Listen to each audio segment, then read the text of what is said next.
Hi friends, welcome to Srimathi Kumari Telugu audio stories.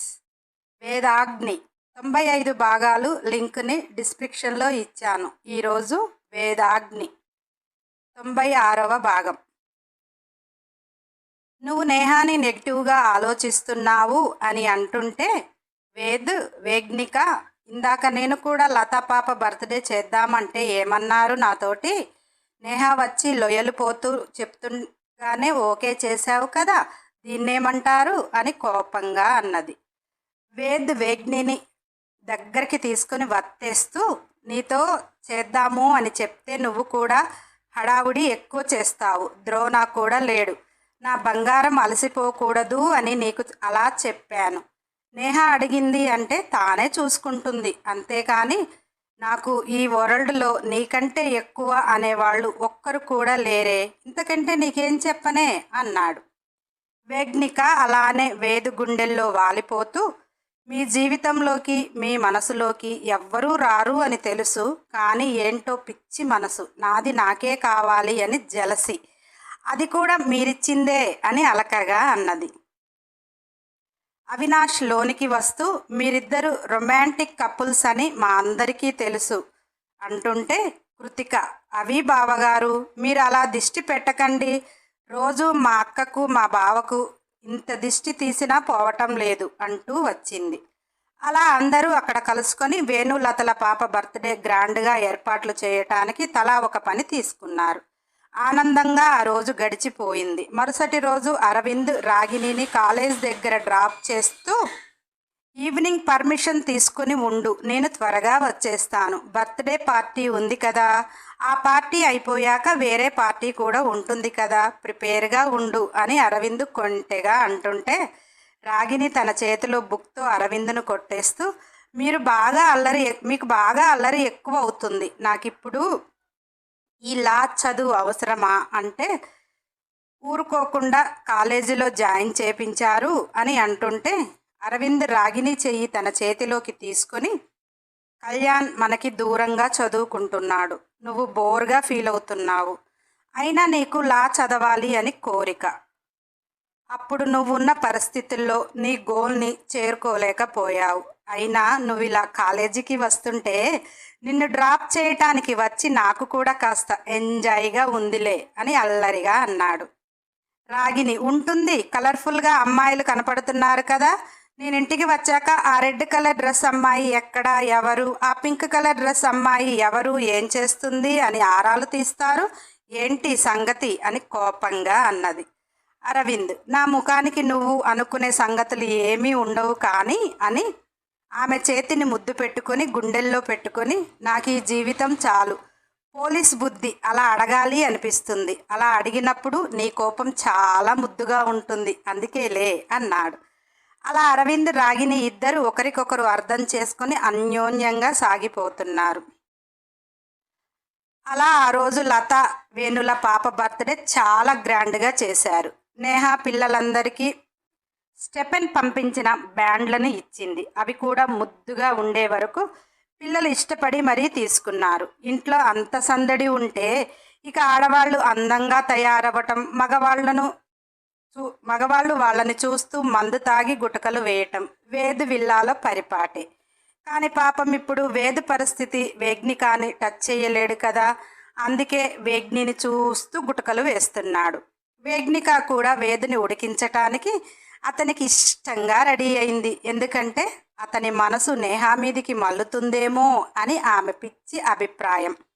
అలా ఆ రోజు వేడెక్కిపోయి వేగ్నికాని చూస్తూ కసితో తిడుతున్నాడు. ఎందుకంటే మామూలుగా అతనికి ఇష్టంగా రెడీ అవ్వమంటే పెద్దగా పట్టించుకోదు, ఇప్పుడు ఆమెను చేరుకోలేనప్పుడు ఇలా చేస్తుంది.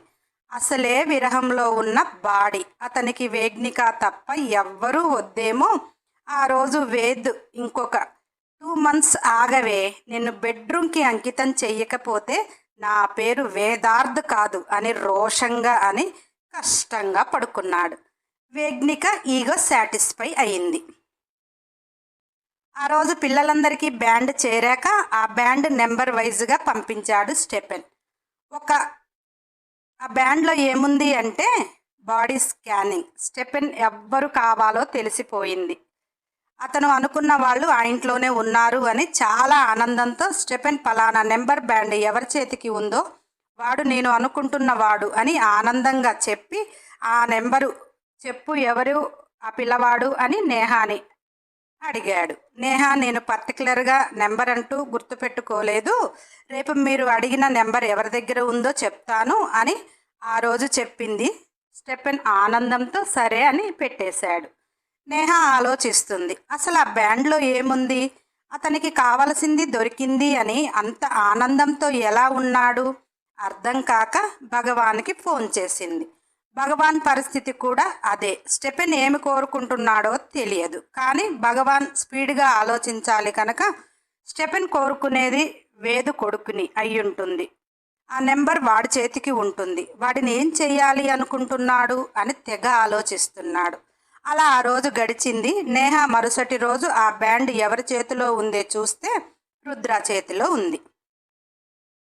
ఆ విషయం స్టెఫెన్కి చెప్తే స్టెఫెన్ అక్కడ ఎగిరి గంతేసినంత ఆనందపడిపోతూ ఫోన్లో ఉంది నేహ అనుకోకుండా రీటా అనుకొని ముద్దుల వర్షం కురిపించాడు. నేహ మొహం అసహ్యంగా పెట్టుకొని ఇప్పుడు ఈ రుద్రాని ఏం చేయాలి సార్ అన్నది. స్టెఫెన్ రుద్రాని కిడ్నాప్ చేస్తే అక్కడ ఇక నీ పని కూడా అయిపోయినట్టే అని స్టెఫెన్ అంటుంటే నేహ రుద్రాని కిడ్నాప్ చేయటం ఇంపాసిబుల్, మొన్న రిషి కిడ్నాప్ అయ్యాడు అని అంత అలర్ట్గా ఉంది, పిల్లలకి సెక్యూరిటీ పకడ్బందీగా ఉంది, నేను తెలిసినా నా ఒక్కదాని దగ్గర పిల్లలను అప్పజెప్పరు, రిషిని కిడ్నాప్ చేయటమే చాలా కష్టమైంది, రుద్రాని అంటే అస్సలే కలవదు అన్నది. స్టెఫెన్ సరే కిడ్నాప్ విషయం ఎలా అనేది తర్వాత ఆలోచించుదాం, కానీ రుద్ర కిడ్నాప్ అయ్యే వరకు నాకు నీ గర్భంలో వేద్ బేబీ కావాలి అనగానే నేహ ఫీజులు ఎగిరిపోయాయి. స్టెఫెన్ ఇంత గలీజ్గా మాట్లాడుతున్నాడు, అసలు రుద్ర కిడ్నాపే ఎందుకో తెలియదు, మళ్ళీ తను వేద్ బేబీని తన గర్భంలో. పాపం నేహ నిలుచుంది, కానీ ఆమె గిరగిరా ఆ విల్లా చుట్టూ తిరుగుతున్నట్టు అనిపిస్తుంది. అక్కడ నేహాలాగా ఆలోచిస్తుంది కాబట్టి ఆమెకు అలా అనిపించింది. నేహ రీటాలా ఆలోచిస్తే ఓకే బాస్, కానీ వేదార్థ్ భార్య కొంగు వీడడే అతనిని నా తట్టు తిప్పుకోవటం చాలా అంటే చాలా కష్టం, అది కూడా జరిగే పని అనిపించటం లేదు, మీకు తెలియనిది ఏముంది, అతనికి భార్య అంటే ప్రాణం అంటుంటే స్టెఫెన్ ఆలోచిస్తున్నాడు. తనకంటే ముందుగానే ఆలోచించే అంత తెలివితేటలు ఉన్నవాడు. ఒక్కసారి తను ఇష్టపడ్డది తనతో ఉంచుకోవటానికి ఎంతైనా చేస్తాడు. అలా అతను ఇష్టపడ్డది అతని భార్యను అనుకున్నాడు. అతని అంత ప్రాణంగా ప్రేమించబట్టే భార్యని అంత ప్రాణంగా ప్రేమించబట్టే అతనికి అఫైర్స్ బయట ఎక్కడా లేవు. వాళ్ళిద్దరూ అంత అన్యోన్యంగా ఉంటారా అని స్టెఫెన్ అన్నాడు. నేహ ఒకరంటే ఒకరికి ప్రాణంలా ఉంటారు, మీరు చెప్పినట్టు నేను ఎంత క్లోజ్గా ఉన్నా కానీ అతను ఏ రోజు వేరే దృష్టితో నన్ను చూడలేదు, అతను చూడకపోయినా కానీ అతని భార్య జలసీ చూసి ఇంకా నాకు దూరంగా ఉంటున్నాడు. స్టెఫెన్ ఈ మధ్య అతనికి భార్యకి ఏదో ఇన్సిడెంట్ జరిగింది అని భగవాన్ చెప్పాడు, పూర్తి డీటెయిల్స్ కావాలి అన్నాడు. నేహ ఆ ఇన్సిడెంట్ ఎలా జరిగిందో చెప్పింది. రుద్ర వల్ల జరిగిందని. స్టెఫెన్ వాడి కొడుకులో అప్పుడే నేను అనుకుంటున్న క్వాలిటీస్ బయటపడుతున్నాయి అనుకొని ఇప్పుడు వేద్ ఎలాగూ భార్యకి దూరంగా ఉంటున్నాడు కదా, నీ స్టైల్లో మాయ చేస్తే లొంగలేదు కదా, అలా లొంగని వాడిని నువ్వు ఎలా లొంగ తీసుకుంటావో నీకు తెలుసు కదా, నేను చెప్పిన పని అయిపోద్ది, ట్రై చెయ్యి అని ఫోన్ పెట్టేశాడు. ఆ మాటకు నేహాకి వికారంగా అనిపించి భగవాన్కి ఫోన్ చేసి పిచ్చి తిట్లు తిడుతుంది. అసలు స్టెఫెన్ గాడు నువ్వు చేస్తావు జరిగిపోతుంది అంటున్నాడు, అలా ఎలా రుద్రాని కిడ్నాప్ చేయమంటున్నాడంటే ఒక అర్థం ఉంది, నేను ప్రెగ్నెంట్ కావటం ఏంది, నేనేదో సింపుల్గా చేస్తానని చెప్తున్నాడు అని కోపంగా అంటుంటే భగవాన్ అప్పటికే బాగా షార్ప్గా ఆలోచించాడు. రుద్ర స్టెఫెన్కి కావలసినది వేద్ని ఎదుర్కోవటానికి కాదు, రుద్ర మిస్ అయితే బ్లడ్ రిలేషన్ బేబీ కావాలి అంటే ఎంత ఆలోచించినా అర్థం అవ్వటం లేదు. నేహాకి కూడా ఎందుకు అని చెప్పటం లేదు, నాకే చెప్పటం లేదు, ఇక నేహాకి ఎలా చెప్తాడు అని నేహాతో నువ్వు నేహాలా ఆలోచిస్తున్నావు కాబట్టి అర్థం కాలేదు. రీటా ఏం చేస్తుంది అంటే ముందు వలపు బాణాలు వేస్తుంది, పడ్డాడా ఓకే, పడలేదు అంటే డ్రగ్ ఇస్తుంది, ఇంటిమేట్ అవుతుంది. ఆ వీడియోను చూపించి అవతల మనిషి నుంచి వీళ్ళకేమి కావాలో పొందేదాకా స్టెఫెన్ రీటా ఇద్దరు వాళ్లకు అనుకూలంగా బ్లాక్మెయిల్ చేస్తారు. ఇప్పుడు నువ్వు ఎలాగూ వలపు బాణాలు వేస్తే పడటం లేదు అన్నావు కదా. స్టెఫెన్ పంపించే డ్రగ్ చాలా భయంకరంగా ఉంటుంది. వేద్ దాన్ని యూజ్ చేస్తే అతని మనసుకు ఎవ్వరూ గుర్తు ఉండరు. అతనికి కావాలది అనుకున్నది కోరిక ఎదురుగా ఉన్న ఏ ఆడదైనా ఒకటే. వేద్ లాంటి వారికి అటువంటి డ్రగ్ స్పెషల్గా యూజ్ చేస్తారు.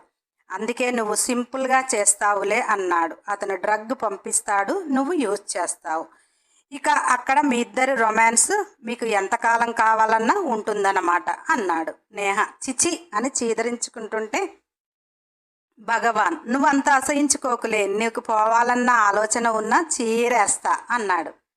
నేహ కోపంగా, ఎందుకో బాస్ చెప్పాడు కదా, చెయ్యాలి కదా అని వ్యంగ్యంగా అన్నది. భగవాన్ నేను యూజ్ చేసేది నాకు మాత్రమే కావాలి. వేరే ఎవరైనా యూజ్ చేసింది నేను యూజ్ చేయలేను. అందులో నన్ను ప్రాణంగా ప్రేమించావు కదా, పిలిచి మరీ అందాల విందు పెట్టావు కదా, వదిలేయలేనులే. ఏదో ఒకటి అప్పటికి ఆలోచించుదాం. నువ్వు ప్రశాంతంగా నాతో వెరైటీ ప్రోగ్రామ్స్ ఏదైనా ప్లాన్ చెయ్యి. ఇక నీకంత ప్రెజర్ కూడా ఇప్పట్లో ఉండదు అని ముద్దు పెట్టి మరీ ఫోన్ పెట్టేశాడు. నేహ అటు స్టెఫెన్ మాటలకు ఇటు భగవాన్ మాటలకు పిచ్చి లేస్తుంది. ఇద్దరిని పట్ట కాల్చి పడేస్తే పీడ వదిలిపోతుంది.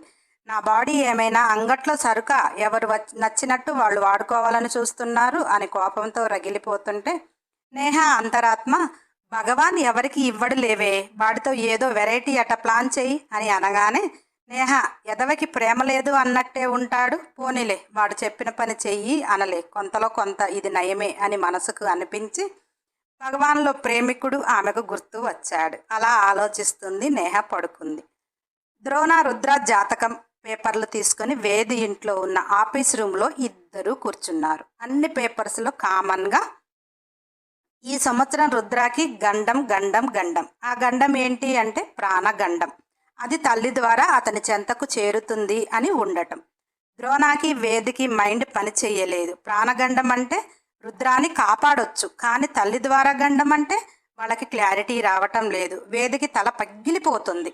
ద్రోణ ప్రాణగండం అన్నారు. ఈ జాతకుడు ప్రాణాలతో ఉండడు, కానీ అతని మేధస్సు ప్రపంచానికి తెలుస్తుంది అని చాలామంది అన్నారు అన్నా అని ద్రోణ బాధగా చెప్తుంటే, వేదికి తల గిరగిరా తిరుగుతూ, వాడు లేకుండా వాడి మేధస్సు ప్రపంచానికి అందటం ఏమిటి అని వేద్ షార్ప్గా ఆలోచించి, అరే ద్రోణ, స్టెఫెన్ ప్లాన్ అర్థమైందిరా. రిషిని కిడ్నాప్ చేసి టెస్టులు చేపించాడు. వాడికి నేనెవరో అర్థమైంది. అందుకే నన్ను ఎదుర్కోవాలి అన్న ఆలోచన చెయ్యకుండా రుద్ర మీదికి ఎందుకు వస్తున్నాడో తెలుసా? రుద్ర మైండ్ కోసం, అంటే బ్రెయిన్ మార్పింగ్. ఓ గాడ్, అందుకే వాడు ప్రాణాలతో మిగలడు, మేధస్సు ప్రపంచానికి చేరుతుంది. తల్లి ద్వారా బిడ్డకు గండం ఏమిటి? మీ వదినని రుద్రాకి దూరం చేద్దాంరా అని బాధగా అంటుంటే, ద్రోణ అన్న వదిన లేకుండా రుద్ర అది జరిగే పని. అయినా కానీ నేను చాలామందిని కలిశాను. నేను కలిసిన వారు ఏదో మనీ కోసం చెప్పేవాళ్ళు కాదు, కానీ అందులో నేను కలిసిన అతనిలో ఆశ్రమంలో సాధువు చెప్పిన దాని ప్రకారం నేను రాపించాను అని ఇంకొక పేపర్ ఇచ్చాడు. రుద్ర ఈ సంవత్సరం ఈ గండాన్ని దాటి బ్రతకగలిగితే 16వ సంవత్సరం 19వ సంవత్సరం ఎట్టి పరిస్థితిలో తప్పించుకోలేడు అనగానే, దీనికి పరిష్కారం లేదా స్వామి అని అడిగాను. సాధువు, ఒక పరిష్కారం ఉంది. రుద్ర ఒక బిడ్డకు తండ్రి అయితే అతనికి ప్రాణగండాలు తీరతాయి, కానీ రుద్ర జాతకంలో పెళ్లి లేదు అన్నాడు. అన్నా అని అనగానే వేదు ఆశ్చర్యంగా, నా జాతకంలో కూడా పెళ్లి లేదు. నేను తాళి కట్టిన మరుక్షణమే నా భార్య చనిపోతుంది అని నేను ఎక్కడా ఏ జాతకము చూపించుకోలేదు, కానీ ఒకడు పిచ్చివాడిలా ఉన్నవాడు నాకు ఎదురొచ్చి మరీ చెప్పాడు. అప్పుడు నేను కొట్టిపారేశాను. అయినా జీవితంలో ప్రేమ పెళ్ళి ఏది వద్దు అనుకునే ఉన్నాను, కానీ మీ వదినను చూసినప్పుడు నాలో ఏదో జరిగిపోయింది. అందుకే దానికి తాళి కట్టడం లేదు. నాలాగనే రుద్రాకి పెళ్లి యోగం లేదు అంటే, బిడ్డ పుడితే గండాలు తప్పుతాయంటే 16-19వ సంవత్సరంలో వాడికి పెళ్లి కాకుండా బిడ్డ ఎలా పుడుతుందిరా? అయినా అప్పుడు వాడికి ఏం తెలుస్తుంది అని వేద తల పట్టుకున్నాడు. అన్నా, నువ్వు ఇంకా పూర్తిగా చదవలేదు. ఆ సాధువు రుద్రాకి అన్ని ప్రాణగండాలు కూడా తండ్రి చేస్తున్న మహత్కార్యాలకు దుష్ట శక్తుల నుంచి అన్నాడు. ఇప్పుడు రుద్రాకి ఈ గండం నాకు తెలిసి స్టెపెన్ ద్వారానే.